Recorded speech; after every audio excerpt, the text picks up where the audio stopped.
Welcome to Hub-Bub, the People's Podcast, where we engage our citizens and investors with the activities of the Planning and Code Administration and encourage everyone to contribute to Hagerstown's growth. Welcome to the November 2021 edition of the Hub-Bub Podcast. Catch that, November 2021. Wow. We did it again. Another episode. 29? 29th episode. I mean, who's counting? Yeah, sounds like you are. But yeah, I can't believe it.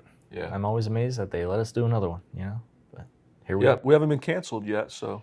No? We're not prime time, but at the same time. Right. I mean, our listenership is growing, and we appreciate everybody who does stop by and listen, so. Yeah. I have no idea what the ratings are. No. Let's just say they're good. Okay. Well, a topic this month I think is kind of a interesting, unusual, sensitive to some. It's a lot of things today, wouldn't you agree? Yeah, definitely. And something that a lot of people, as I've learned in this job, a lot of people just don't know about, What are we going to be talking about today? I think we're going to be talking about agricultural animals. Okay. Pets, animals, that's a pretty broad topic. Right. When you're thinking about an urban environment, such as the city we live in, Hagerstown, that can mean a lot of different things. Mm-hmm. And, things evolve over time. And I know, again, this is can be a sensitive topic for some because you have people that have certain types of animals that are just they're just expected, our dogs and our cats. But then sometimes that extends even further out where people will now want exotic animals, maybe even animals normally associated with agricultural. And so that brings a whole different scenario. Mm. So, an interesting topic today. Not that we endorse one way or another, but we're just going to talk about, kind of where things have come from years ago when it comes to animals and regulations. Talk about here, the city of Hagerstown, what's required. And then, it's also helpful to talk about what other jurisdictions are doing so people kind of have a rounded view. Hey, it's not just Hagerstown. Right. But it's something that's pretty typical with a lot of localities. So when we think about animal regulations, historically, it helps to understand, again, where we've come from, with agricultural animals, because we can go all the way back to the 18th century, and that's where we saw animal regulations being put in place for animal agricultural, not just an urban environment, just in general, because as time went on and, technology expanded, agricultural animals were becoming used more widely. So it became something that people just had to deal with. And so early Americans, they relied on this animal agricultural for waste management, transportation, and even food supply.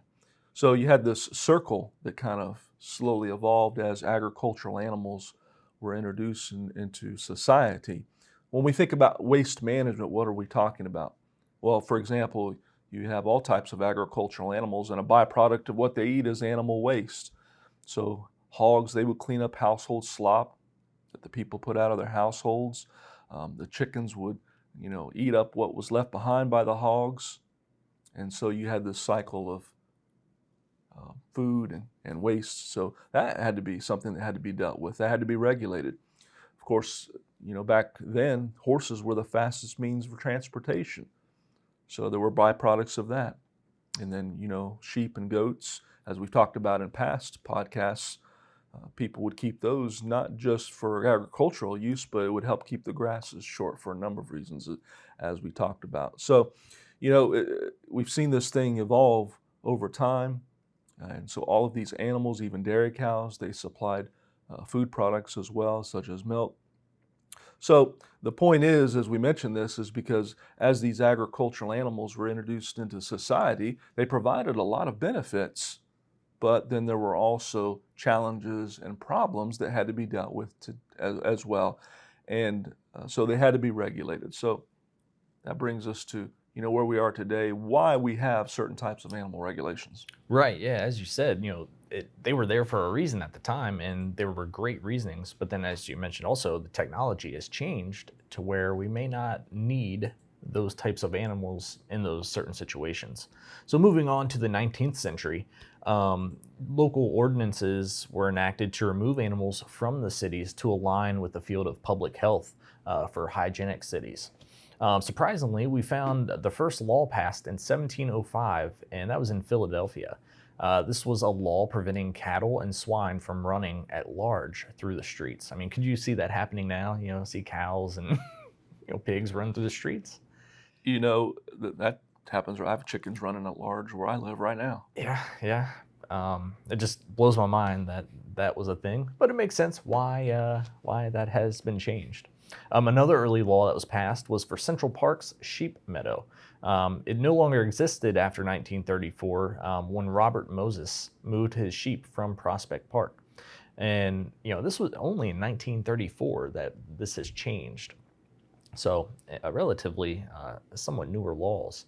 And with cities growing rapidly in the 19th century, residents complained about the safety and disease risk posed by these animals, especially the hogs. So local municipalities, they passed laws to govern animals in their cities.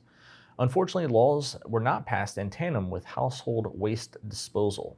So without formal city sanitation departments or public work departments to clean the street, the laws banned the animals from eating the waste, and this resulted in a lot of slops just decomposing in residential areas, which was no good. And we'll discuss the trash solutions in a future podcast, but these laws did lack some forethought back then. Yeah, and that's good information. And what you just mentioned helps us to see what we've also discussed in a previous podcast when it comes to how land is used. Because, as time went on, where you once had just agricultural areas, not so much of an issue, now you have this urban growth. Right.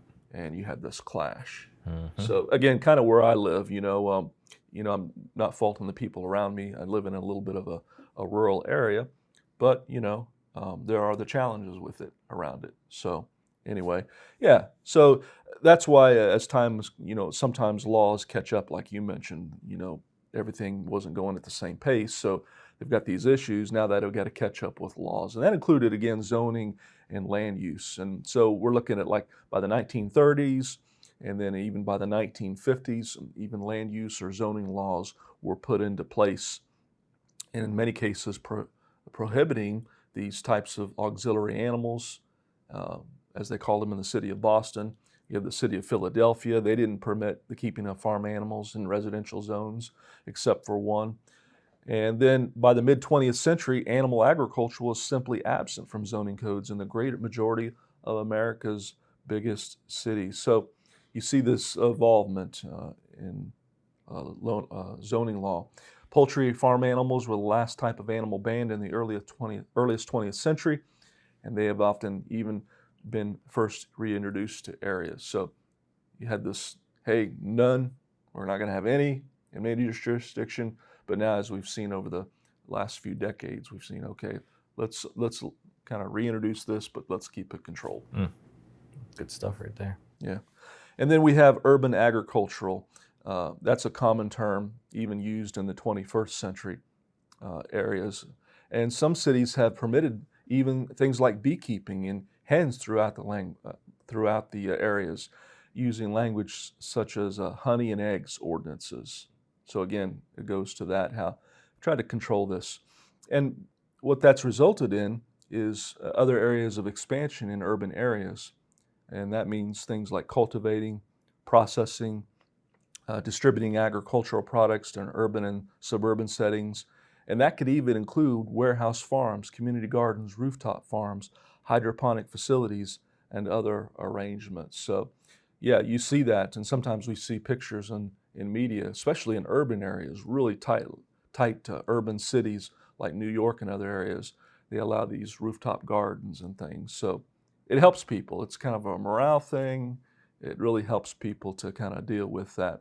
And the city of Hagerstown has something similar to this when it comes to these urban gardens. On South Potomac Street, across from Bester Elementary School, there's a community garden. There's about 26 garden plots, and they can even be rented on an annual basis. And so they vary in size that you can rent them. Very nominal costs of like $20 and $30 a year. There's even water available at the site. And so what the expectation with this garden that's really specific to Hagerstown is that it allows one to participate in community work, during certain days, maintaining that garden.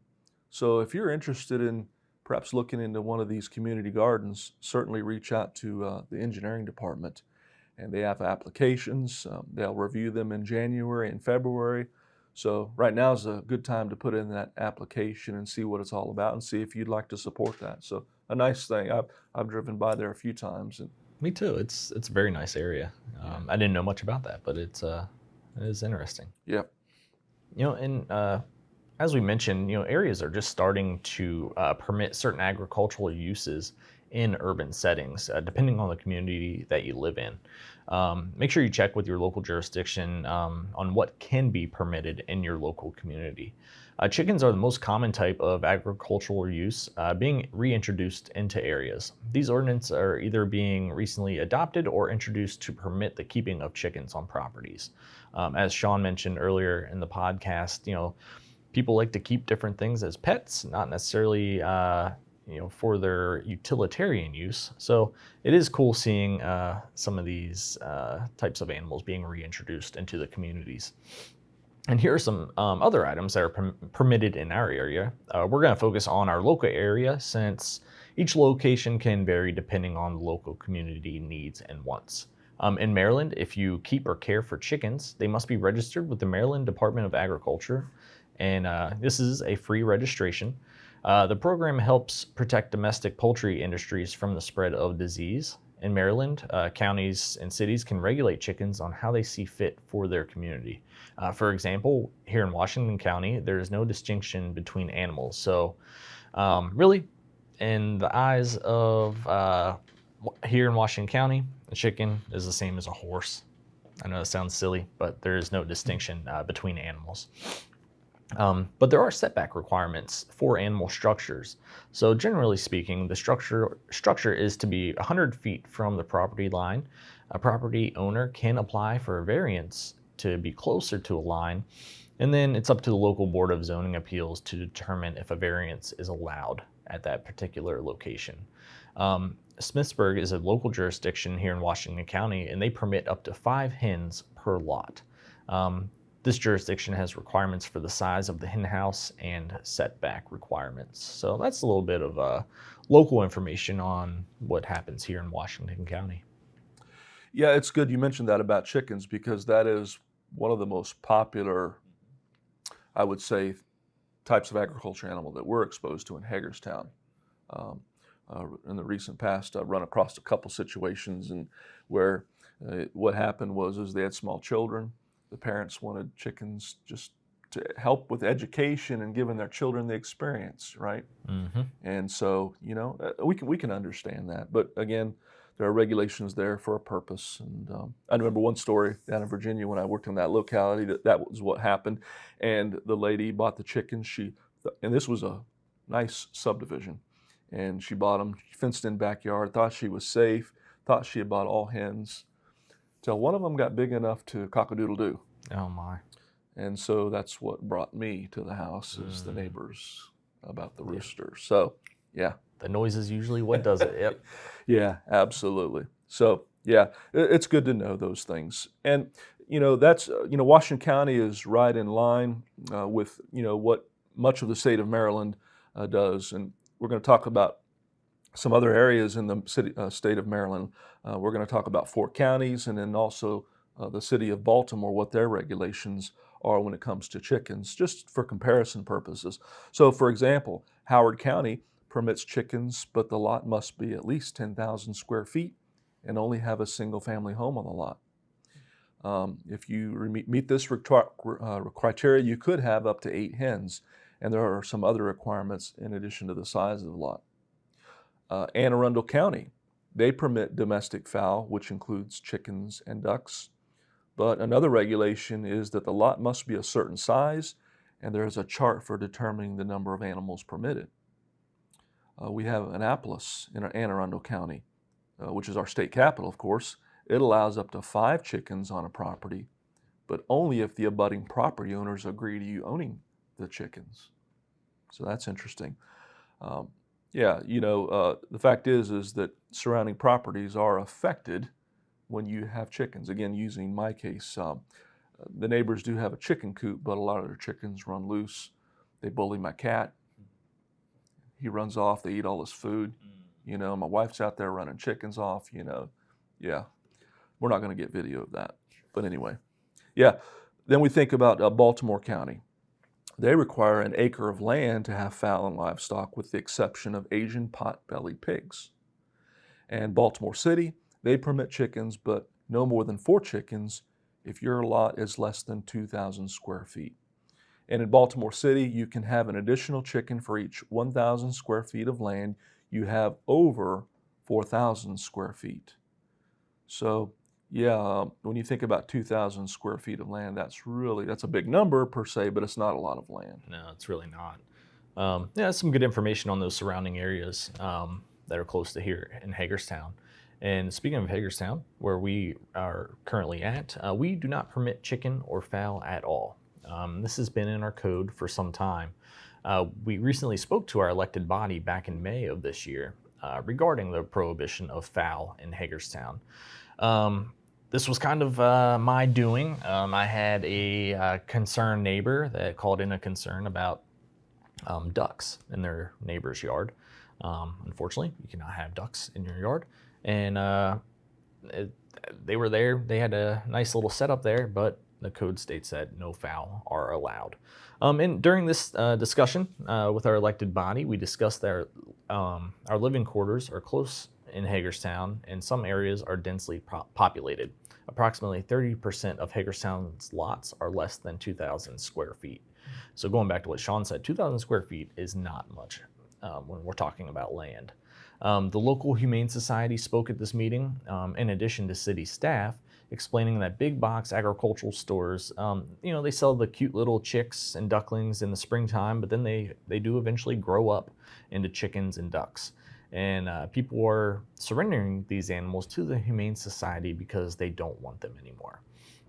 And the final decision by our elected body this year was to keep the prohibition in place for fowl, livestock, and farm animals. So it is good to see, people just question, some of this stuff, and because you never know what will change in the future. As we talked about, different jurisdictions are reintroducing certain types of animals, and that's why we're here working for the public, and the citizens, and it's good to have this discussion, but ultimately the code has not changed here in Hagerstown. So. Yeah, and what this really helps us to see is that with the experience, and you just mentioned people that have them and then they surrender them and want to get rid of them. And that's the end result that happens to us when we go out and look at a property because of ducks or chickens. Now they're at a loss of what to do with them. They don't know. Right. And so that creates a situation. And that goes to the thing we mentioned earlier, is that oftentimes when people think about getting these types of animals, they are not able to think about what all the negatives, the cons are, and there are several. So we have to recognize that, and that's why these ordinances are in place. It's not to make it hard or keep people from enjoying the animals, but there are negatives that go along with it. So that's our role as well, not being for or against it, but educating people to understand, the pros and cons. Because the fact is that people will buy these, they want the quality of the eggs, they want the animals, but what they don't recognize is that the costs that go along with it. Oftentimes, it costs more than what you're getting in free eggs with the chickens. Yeah. When you're thinking about maintenance and, the chickens get sick and you got to take care of them and you got to feed them, that requires a lot of money. So, and then you got the waste that has to be cleaned up, runoff when people don't clean up. And so creates sometimes environmental issues. And then pros and cons with every animal we run across in our research is how it affects other neighbors, the odor, the lifespan of laying eggs. When the chicken dies, now you got to deal with that. So we've talked a fair amount about farm animals. We've talked about fowl. We've talked about livestock. But there's another area or breed of animals that we haven't talked about that we run across from time to time, and that's when it comes to exotic animals. And that means, just an animal that's kind of out of the ordinary. Maybe they're classified differently, and maybe they're hard to classify. And that's, in addition to the farm animals, the dogs and the cats that, people typically keep. Yeah, in each state, they do regulate exotic animals on different levels.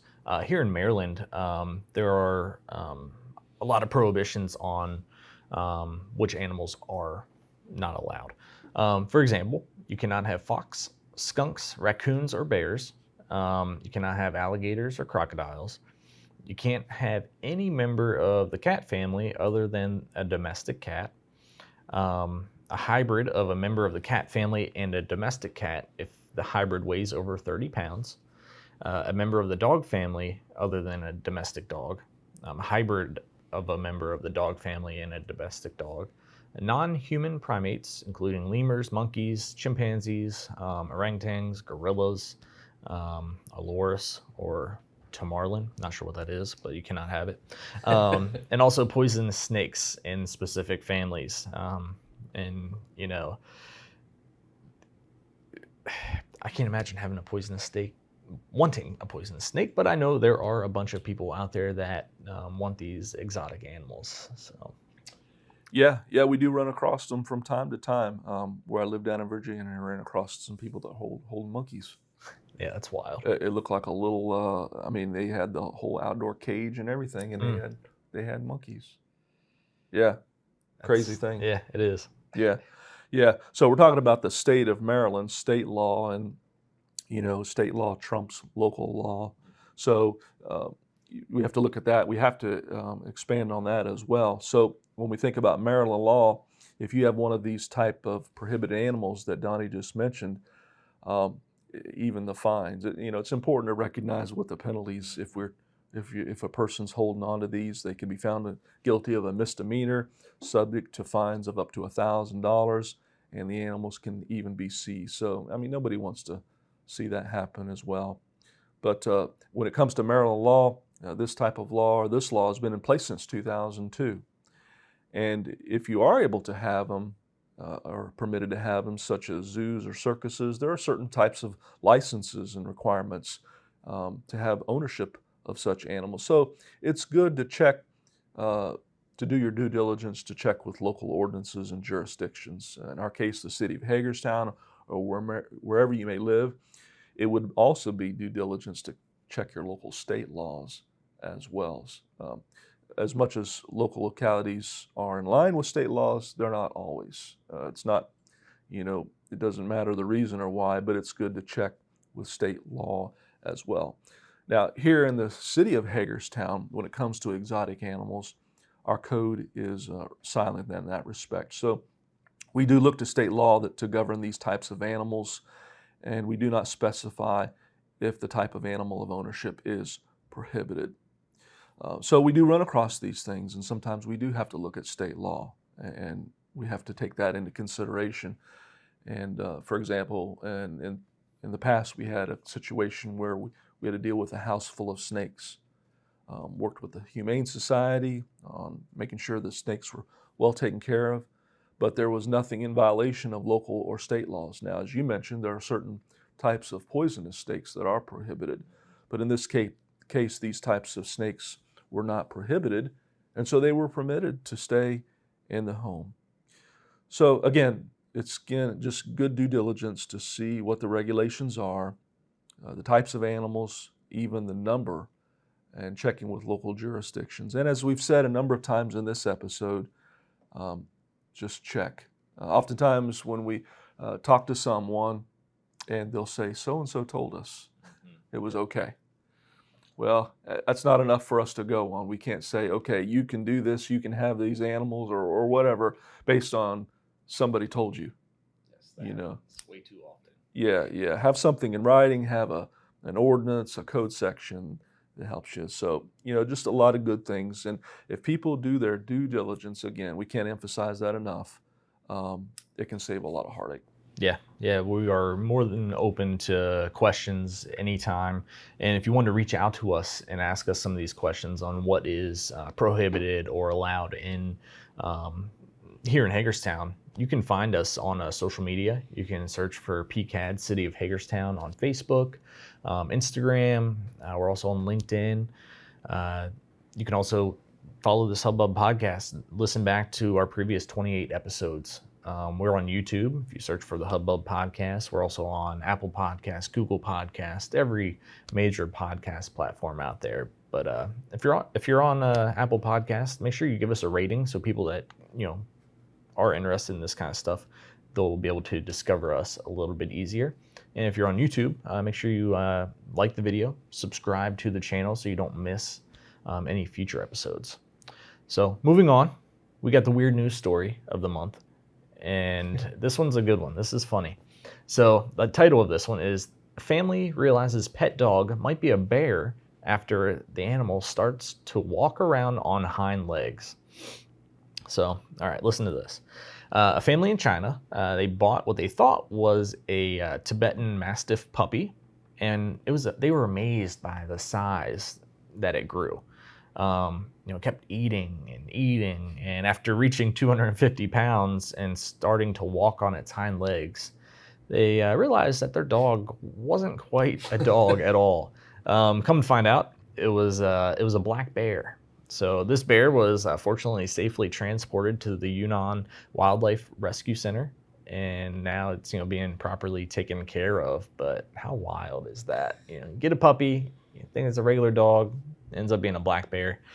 I'll post the link. We'll post the link in the description of the podcast so you can read it yourself and look at the pictures. But I'm just saying there was definitely a difference between the dog and the bear. So yeah, I don't wow, know. Good stuff. Well, thanks for that story. Yes. Yeah.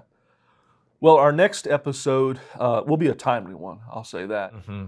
Hopefully not, but nonetheless, should it snow, we're going to be talking about snow shoveling. All right. Interesting topic. Favorite time of the year. Mm. Yeah. So in the city of Hagerstown, there are regulations when it comes to shoveling snow. Sometimes people wonder why. Why do I have to shovel my sidewalk? Great question. We're going to talk about that, the ins and outs of that next month. And, should it snow between now and this time next month, it's just good to know that there are regulations. You need to shovel sidewalks, keep everybody safe. So look into that. Again, just like we were talking about, due diligence. You can go to our website on the City of Hagerstown within our department. You can find out what those regulations are. But until next month, we'll look forward to talking about that. Yeah, the little education process there. So our musical guests to take out our podcast, again, another fun band. They're kind of a cover band, really. That's what they are. Club Medics. I like that. Sounds like a play on words, but Yeah. Club Medics. Yeah. These guys have been playing for a while, 4-member band. What impressed me with listening to them is great instrumentals. They really work together because that's a challenge. That's an art in itself. But really, really great instrumentals. I like their tagline on their website, on their Facebook page, "The musical cure for today's era of normal." I like that. Yeah, real entertaining group. You really should check these guys out. So we're going to play a little bit of their music at the end of the podcast, and just understand they're a cover band, so they don't own any of the rights to the music that we're featuring today. But check them out on social media. You can find them on Facebook, YouTube, and some of their music as well. They have a couple of upcoming events. They're going to be playing at Trackside Restaurant Saturday, November 20th. And they're also going to be playing at Benny's Pub Wednesday, November 24th. So check these guys out. They're very, very entertaining. So let's listen to the music of Club Medics.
suspect.